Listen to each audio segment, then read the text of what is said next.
So இன்னைக்கு என்ன பார்க்க போறோம்னா ஹிஸ்டரி. ஹிஸ்டரியில second lesson. First lesson already நடத்தியாச்சு. டவுட்ஸ் இதெல்லாம் கேளுங்க. So second lesson is nothing but so second lesson ஹிஸ்டரியில வந்து உங்களுக்கு நிறைய விஷயங்கள் நம்ம வந்து பார்ப்போம். 10th ஸ்டாண்டர்ட் பொறுத்தளவுக்கு ஃபர்ஸ்ட் லெசன்ல வந்து ஃபாரின் கல்ச்சர் பத்தி படிச்சோம். நம்ம வந்து எங்கேயும் யாரெல்லாம் கூட்டு வந்தோம், ஜெர்மனி, இட்டலி எல்லாரையும் கூட்டு வந்தோம். செகண்ட் லெசன் வந்து ஃபுல் அண்ட் ஃபுல் வந்து இந்தியன் கவர்மெண்ட் தான். ஸோ முதல்ல இந்தியா என்ன நினைச்சுன்னு தெரியணும் உங்களுக்கு, அப்புறம் தான் நம்ம ஃபாரின்லாம். ஸோ ஃபாரின் வேர்ல்டு எல்லாம் படிச்சாச்சு. இப்போ நம்ம இந்தியாவுக்கு வந்தோம். Nationalism in India. இதுல இன்னொன்று என்ன பிரச்சனை, இந்த லெசன் படிக்கும்போது உங்களுக்கு என்ன புரியும்னா ஒத்துமை ரொம்ப முக்கியம். ஸோ யூனிட்டி பற்றி படிப்போம். நம்ம இந்தியா வந்து எப்போ இண்டிபெண்டன்ஸ் கிடைச்சது? 1947. அதுக்கப்புறம் 3 இயர்ஸ் ஆயிருக்கு அது ரிப்பப்ளிக்கா மாறதுக்கு. ஸோ ஏன்னா 47 இண்டிபெண்டன்ஸ் கிடைச்சிச்சு, அவ்வளோதான். பிரிட்டிஷ் கவர்மெண்ட் வெளில போயிட்டாங்க. ஆனால் அதுக்கப்புறம் இந்தியாவை எப்படி நடத்தணும், யார் ஆட்சி பண்ணணும், எப்படி ஃப்ரேம் ஒர்க் இருக்கணும், எப்படி ஒரு கான்ஸ்டியூஷன் இருக்கணும், என்னென்னலாம் சட்டத்திட்டங்கள் இருக்கு, ரூல்ஸ் அண்ட் ரெகுலேஷன், இதை பண்ணுறதுக்கே 3 இயர்ஸ் ஆயிருக்கு நமக்கு. ஸோ என்ன ஃபிளாக் வைக்கணும், so this all comes under ஒரு 3 இயர்ஸ்க்கு எடுத்துருக்கு. அப்போ அதுக்கு முன்னாடி என்ன நடந்திருக்கும்? அப்போ இந்த இவ்வளோ தெளிவானதுக்கு அப்புறமே நம்ம 3 வருஷம் எடுத்துக்கோனா தெளிவு இல்லாதப்போ இப்போ என்னென்ன நடந்திருக்கும். ஸோ பீப்புள் வந்து வேடிக்கை பார்க்கக்கூடாது. நிறைய இடத்துல வந்து இன்னொன்று என்னன்னா, உண்மையிலேயே வந்து காந்திஜி வந்து ஏதோ ஒரு கடவுளே அனுப்பிச்சு வச்ச ஒரு தூதர் மாதிரி வந்திருக்காரு. ஆக்சுவலா காந்திஜி வந்து இதுக்கு முன்னாடி சவுத் ஆப்பிரிக்கால அவர் வந்து பாரிஸ்டர் பட்டம் வாங்குறதுக்கு போயிருப்பார். எங்க லண்டன் போயிருப்பார். அங்கிருந்து சவுத் ஆப்பிரிக்கா ஃபர்ஸ்ட் ஒரு வழக்கறிஞரா, ஒரு லாயரா அப்பியர் அவர் வந்து சவுத் ஆப்பிரிக்கால அப்பியர் அவர். அங்க அவரோட முகமே வேற. அங்க அவர் வந்து லாயர், ஒரு படிச்சு முடிச்ச ஒரு லாயர் சவுத் ஆப்பிரிக்கால வழக்காடி அந்த சவுத் ஆப்பிரிக்காவை விடுதலை வாங்கி கொடுக்குறாரு. Only through struggle. இந்த மாதிரி பேசி வாதாடி இவங்க பக்கம் இவங்கெல்லாம் மக்கள் இருக்காங்க, என்னப்பா வேடிக்கை பார்த்துட்டே இருக்கு, என்ன வேணும் உங்களுக்கு, இங்க இவங்க எப்படி பேசுறாங்க, அவங்க எப்படி பேசுறாங்க, இவங்க நாட்டுக்காக என்ன செஞ்சாங்க, அவங்க நாட்டுக்காக என்ன செஞ்சாங்க, இந்த மாதிரி வாதாடி மட்டுமே சவுத் ஆப்பிரிக்காவுக்கு விடுதலை வாங்கி கொடுக்குறாரு. சிட் வாதாடி நமக்கு வந்து இது வாங்கி கொடுக்குறாரு காந்திஜி. இந்த காந்திஜிக்கு தான் என்ன தெரிய வருதுன்னா, இந்தியாவுக்கு சுதந்திரம் கிடைக்கலன்னு தெரிய வருது. ஸோ அவர் பிறந்ததே இந்தியாவில் தான். எங்க பிறந்தாரு? குஜராத்ல. எங்க மறந்து போச்சு. குஜராத்தே உங்களுக்கு பெண்டிங் தான் தெரிஞ்சிருக்கு. இல்லை. ஸோ குஜராத்ல வந்து வீட்டுக்கு போயிருக்கணும். இப்போ குஜராத்ல போர்பந்தர் ஊர்ல தான் பிறந்தாரு. ஸோ இவர் குஜராத்ல மட்டும் வருவார். ஸோ அவர் என்ன பண்றாரு, இப்போ நம்ம நாட்டு மக்களுக்கு விடுதலை வாங்கி கொடுக்கணும். ஃபர்ஸ்ட் என்ன பண்றாங்க, காங்கிரஸ் அப்படிங்கிறதா கொண்டு வராங்க. காங்கிரஸ் தான் வந்து வராங்க.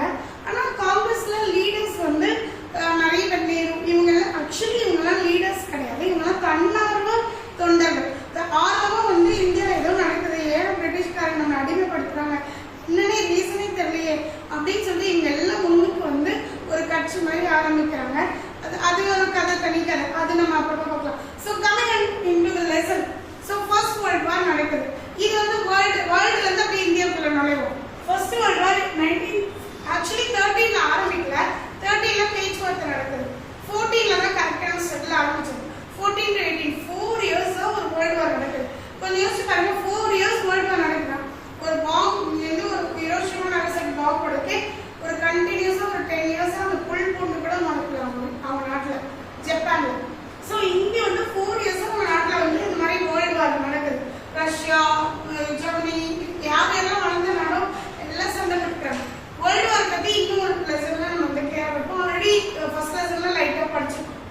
ஸோ இது நடக்குது. இப்போ என்ன நடக்குது, 1918ல முடியுது. ஃபர்ஸ்ட் வேர்ல்டு வார் முடிஞ்சிச்சு. முடிஞ்சதுக்கு அப்புறம் பீஸ் இருக்கான்னு பார்த்தா இல்லை. ஏன் இல்லைன்னா, நம்ம கிட்ட ஃபர்ஸ்ட் தோத்தது காரணம் நம்ம கிட்ட ஆள்பலம் கிடையாது, ஆர்மி இல்லை. ஆர்மின்னு ஒன்றே கிடையாது.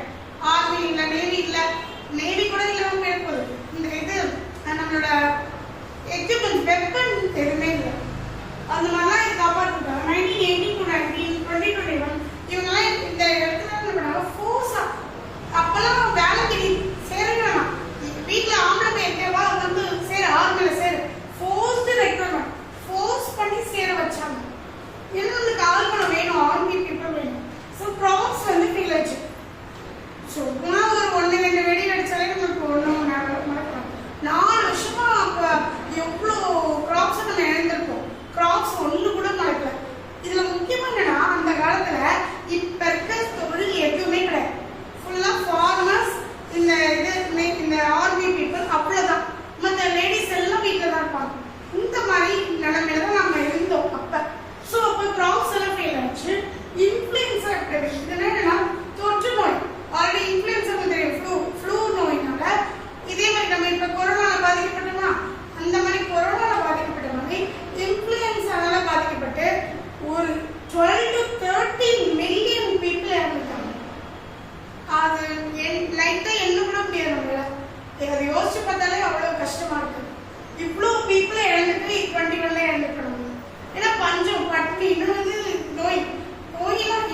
நம்மளுக்கு நியூஸ்ல வந்துட்டு நீங்க இதை பத்தி இன்னும் நிறைய ரிசர்ச் பண்ணி பாருங்க.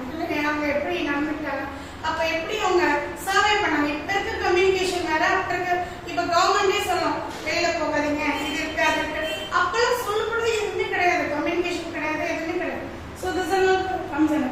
ஸோ இப்போ நம்ம இந்தியாவுக்குள்ள வரும் சத்தியாகிரகம். சத்தியாகிரகம்ன்றது நமக்கு வந்து சால்ட் சத்தியாகிரகம். இது வந்து என்னன்னா யார் ஆரம்பிச்சு வச்சாங்கன்னா நம்மளோட காந்திஜி. காந்திஜி வந்து என்ன ஆரம்பிக்கிறாரு, நான் வயலன்ஸே இல்லாம நம்ம எப்படி ஆரம்பிக்கணும்னு தான் பார்த்தாரு. ஸோ ஜான் 1914 ஆரம்பிக்கிறார். அவருக்கு இப்போ என்ன ஒரு தெளிவாக முடிவு பண்ணாங்க, இவங்க கிட்ட அடிச்சு பிடிச்சலாம் ஆக முடியாது, வயலன்ஸ் இல்லாம போய் தான் நம்மளால இது பண்ண முடியும்னு போயிட்டாரு. ஸோ தர்மா இதுதான் என்ன சொல்றாங்க, பாசிவ் ரெசிஸ்டன்ஸ். அப்படின்னு நான் டைரக்டா அட்டாக் பண்ணாம இன்டைரக்டா நான் போறேன். நான் எந்தெந்த விதத்துலலாம் அவங்களுக்கு ஒத்துழைக்காம இருந்தேன்னா அவங்க வந்து வேற வழி இல்லாம போயிடும். இப்ப நான் வந்து இவங்களை படிக்க வைக்க உட்கார வச்சிருக்கேன், நீங்க எப்படிலாம் உட்காராங்க இந்த மாதிரி படிக்க மாட்டேன், இப்படிதான் உட்காந்துருக்க மாதிரி அப்படிலாம் நம்ம என்னெல்லாம் ஒத்துழையாமை கொடுக்கணுமோ கொடுத்து அப்படிலாம் பண்ணா வேற வழி இல்லாம அவங்க என்ன பண்ணுவாங்க, சரிப்போ எப்படியாவது அப்படிங்கிற மாதிரி பண்ண வைக்கணும். அதுதான் ஆக்சுவலா பவர்ஃபுல். அதாவது இது பேரு வந்து பியூர் சோல் ஃபோர்ஸ். ஆவி ஆத்மா எல்லாமே அதுலதான் இருக்கும். மைண்ட் நாலேஜ் வித் யார் யாருக்கெல்லாம் எந்தெந்த கம்யூனிகேஷன் லெட்டர் மூலமா எழுதி நீங்க இப்படி வந்துருங்க, இதை ப்ரொடெஸ்ட் பண்ணுங்க, இதை வாங்குறது, இவ்வளோ பண்ணி காந்திஜி வந்து ஜெயிச்சார். So this is how it goes. First வந்து பீகார்ல சம்பரன்றதுல ஸ்டார்ட் பண்ணாரு சத்தியாகிரகம், அங்கதான் ஸ்டார்ட் ஆகும். அடுத்து கேடா, இது வந்து அவரோட சொந்த ஊரான குஜராத்ல ஸ்டார்ட் ஆகுது. பிளேக் நோய், இது என்ன பிளேக்ல பெண்டமிக்ல எஃபெக்ட் ஆகிறாங்களா அந்த பீப்புள் கிட்ட இந்த சத்தியாகிரகாவை பண்ண சொல்றாங்க. அடுத்து 1980 அகமதாபாத்ல காட்டன் மில் ஒர்க்கர்ஸோட சேர்ந்து அவங்க எல்லாருமே இதுக்கு வராங்க, அவர் கூட ஒத்துழைக்கிறாங்க. இந்த நான் வயலன்ஸ் மூவ்மெண்ட் சத்தியாகிரகா ஏற்படுத்துறாங்க. இதுக்கப்புறம் நம்ம டைரக்டா இங்க டெவலப் போறோம். ஸோ இங்க வந்து இது வந்து ஒரு சத்தியாகிரகம் நடந்துட்டு இருக்கா. இது என்னென்ன அங்கங்க நடக்கிறோம் குட்டி குட்டி இடத்துல. அவர் எங்க வாழ்றாரோ குஜராத், அது பக்கத்துலேயே அகமதாபாத், இப்படி நடந்துருக்கு. இது கலெக்டே ஆகலாம். அப்போ அவர் என்ன நினைக்கிறாரு, ஃபுல் நேஷன் வைடு ஃபுல்லா இந்தியா ஃபுல்லா இதை பறக்கணும்னு நினைக்கிறாரு. அப்பதான் 1990 நேஷன் வைடு எல்லா இடத்துலயும் பறக்கணும். அப்பதான் இது வந்து வழிக்கு வரும். உங்க 2 இடத்துல பண்ணி பிரயோஜனம் இல்லை. இவர் வந்து இதனால ஒரு நேஷன் வைடு சொன்னா இருப்பாங்க, ஹோல் இந்தியாவை அவங்க ஆட்சி பண்ணிருக்காங்க. ஸோ 2 years வந்து பிரிசன்ல போட்டுருக்காங்க. So next civil discipline. இவர் பிரிசன்ல போட்டு இன்னும் அதோட சிவில் டிசிப்ளின் மூலம்னா எதுக்குமே ஒத்துழைக்கூடாது. இதுலதான் ரொம்ப ரொம்ப முக்கியமான அவங்க என்ன பண்ணாங்கன்னா, அவங்க கொடுத்த ட்ரெஸ் இவங்க வாங்கல, வேற வேற ட்ரெஸ்ல கதராடை தான் கொடுப்போம் அப்படின்னு சொல்லி காந்திஜியில சட்டையும் கட்டிட்டாரு, எனக்கு ட்ரெஸ் வேணும் ஒண்ணு வேணும். ஸோ அந்த மாதிரி ட்ரெஸ் அவங்க கொடுக்குற இது சார் பதவி, சில பேர் சார்னு கொடுக்கணும், சார் பதவி துறக்க சொன்னாங்க. அந்த பதவி ஆசை அவங்க கொடுக்குற ஆசைகள்லாம் வந்து இவங்களை அடிமைப்படுத்துறதுக்கு இன்னும் ஈஸியா இருந்துச்சு. அப்ப அதெல்லாம் துறக்க சொன்னாங்க, அதெல்லாம் வேண்டாம் நம்மளுக்கு. அவங்க கொடுக்குற எதுவுமே that is not civil discipline.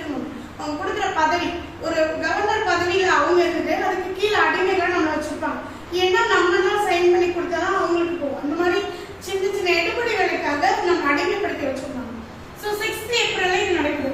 10th ஏப்ரல்ல அவங்க எங்கெல்லாம் போய் ப்ரொடெஸ்ட் எல்லா bank, post office, railway station, பப்ளிக்லாம் கூடுற இடத்துல இதை ஸ்டார்ட் பண்ணாங்க.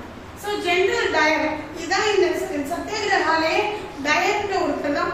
எல்லாத்துலயும் ஒரு வில்லன் இருப்பார்ல, மற்றவங்களாம் கொஞ்சம் இது பண்ணாலும் டயர் வந்து பயங்கரமா துணிகரமா அவர் வந்து என்ன பண்ணாரு, எல்லாரும் அடிச்சு விரட்டணும் அப்படிங்கிற இதில் இறங்கிட்டாரு.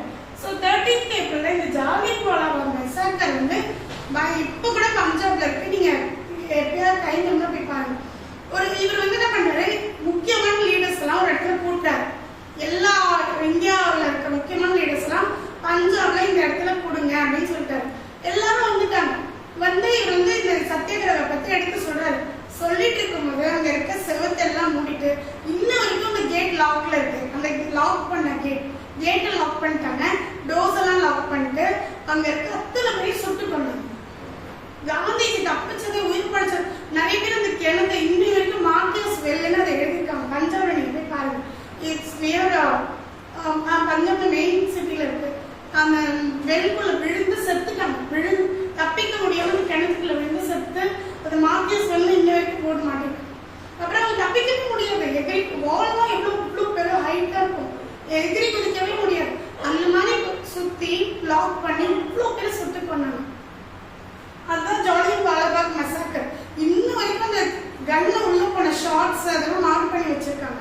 அந்த செவர்ல ஓட்டையே இருக்கு. எல்லா செவர்லயும் எத்தனை